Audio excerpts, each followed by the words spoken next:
ఒక ప్రశ్న ఉత్పన్నమైనప్పుడు అధ్యక్ష, ఇది కొన్ని పాఠశాలలు మూతబడ్డ మాట వాస్తవమే కానీ ఈ మూత పరంపర గత 10 ఏళ్ల నుంచి కొనసాగుతూ వస్తూ ఉంది అధ్యక్ష. వాటిని తగ్గించడం కోసం రాష్ట్ర ప్రభుత్వం చేస్తున్న ప్రయత్నానికి రాష్ట్ర ప్రభుత్వానికి ధన్యవాదాలు తెలియజేస్తూనే అధ్యక్ష, ఒక చిన్న విషయం అధ్యక్ష, గతంలో 65% స్కూల్స్కి, అంటే గత 10 ఏళ్ల క్రితం 65% స్కూల్స్కి బిల్డింగ్స్ లేవు, ఇన్ఫ్రాస్ట్రక్చర్ లేదు అధ్యక్ష వాళ్ళు చెప్తున్నటువంటి వాటికి.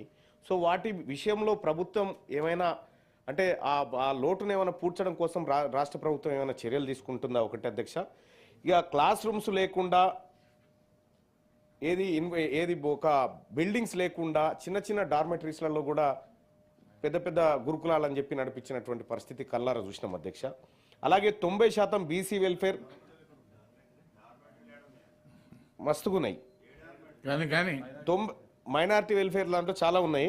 90 బీసీ వెల్ఫేర్, 60 ఎస్సీ వెల్ఫేర్ స్కూల్స్లు వితౌట్ ఆర్ఓ ప్లాట్స్తో నడుస్తూ ఉన్నాయి సార్.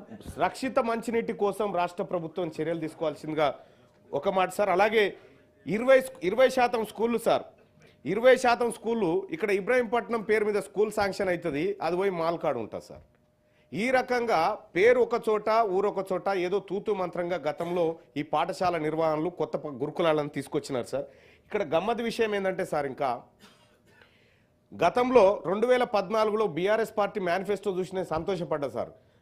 ఏది వృత్తి విద్యా కోర్సులను ప్రోత్సహిస్తాం, ఒక ఏది పాలిటెక్నిక్ కళాశాలలు ఏర్పాటు చేస్తాం నియోజకవర్గానికో జిల్లా కోట అని చెప్పారు సార్. సరే అవి ఎటుపోయినాయో ఏం కథనో మనకు తెలియదు. ఇప్పుడున్నటువంటి పరిస్థితుల్లో అయ్యా BRS party manifesto 2014 page number 12 చూసుకోండి. 2014 BRS party manifesto page number 12 point number 16 చూసుకో అధ్యక్ష. ఇక్కడ గతంలో విద్యా వ్యవస్థను చిన్న భిన్నం చేశారు అధ్యక్ష. దాన్ని ఇప్పుడు గాడిలో పెట్టుకోవాల్సినటువంటి పరిస్థితి ఉంది అధ్యక్ష. ఆ గత హయాంలోనన్నా ఈ హయాంలోనన్నా మూతబడ్డ పాఠశాల విషయంలో నేను ఒక సూచన చేయదలుచుకున్న అధ్యక్ష తమరి ద్వారా సార్. ఇప్పుడు మన ఒక దాదాపుగా 1913 పాఠశాలలు ఏవో మూత దిశగా ఉన్నాయని చెప్పి మనం అనుకుంటున్నాం సార్. ఈ మూతబడ్డ పాఠశాలలకు ఇన్ఫ్రాస్ట్రక్చర్ ఉంది, గ్రౌండ్ ఉంది, అన్నీ ఉన్నాయి. ఇప్పుడు ప్రభుత్వం ద్వారా అక్కడ నడపలేనప్పుడు మీరు ప్రైవేటు వ్యక్తులను అక్కడ బీడీ చేసుకున్నటువంటి నిరుద్యోగులను ప్రోత్సహించి ఈ పాఠశాలను రన్ చేసుకోవడానికి వాళ్ళకు అవకాశం కల్పిస్తే తద్వారా వాళ్ళు కొంత ఉపాధి పొందగలుగుతారు, అక్కడ ఒక కొత్త స్కూల్ ఏర్పడగలుగుతుంది. ప్రైవేట్ పరం చేయమని చెప్పట్లేదండి, ప్రైవేట్ పరం చేయమని చెప్పట్లేదు. దాంట్లో మీరు వదిలిపెట్టిపోయినటువంటి రైట్ టు ఎడ్యుకేషన్ ఇంప్లిమెంట్ చేయమని చెప్తా ఉన్నా గవర్నమెంట్కి. దాంట్లో 25% ఎడ్యుకేషన్ పేద పిల్లలకు అందించడం కోసం రైట్ టు ఎడ్యుకేషన్ అక్కడ ఇంప్లిమెంట్ చేస్తే ఇన్ఫ్రాస్ట్రక్చర్ మనం వాడుకున్నట్టు ఉంటుంది. అక్కడ లోకల్గా కొంతమందికి ఉపాధి దొరికేటువంటి అవకాశం ఉంటుంది.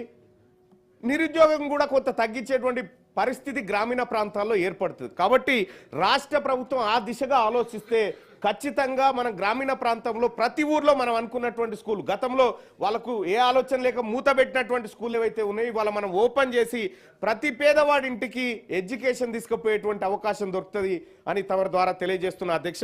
ఇంకొక విషయం అంటే అధ్యక్ష, సప్లిమెంటరీ ఇదే సార్, సప్లిమెంటరీ ఒక్కటే క్వశ్చన్ ఉంది సార్.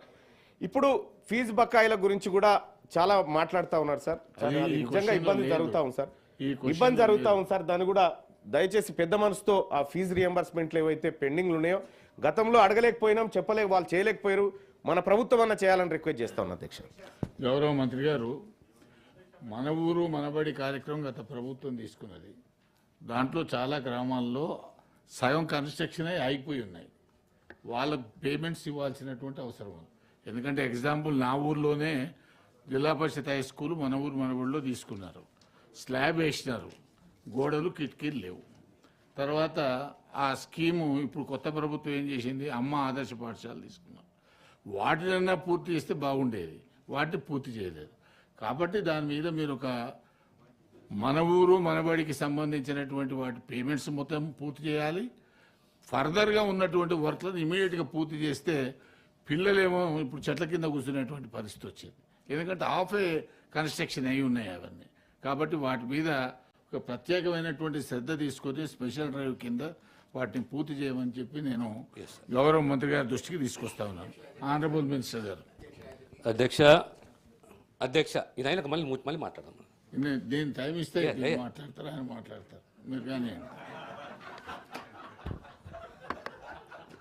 నేను మాట్లాడిన తర్వాత మళ్ళీ వారికి ఏదైనా సప్లిమెంటరీ అవకాశం ఇవ్వండి. ఎందుకంటే గంట 40 నిమిషాలు అయింది. అధ్యక్ష, గౌరవ సభ్యులు రవీంద్ర గారు, కోటిరెడ్డి గారు, రఘుత్తం రెడ్డి గారు, తీన్మార్ మల్లన్న గారు 3-4 అంశాలు ప్రస్తావించారు. అధ్యక్ష,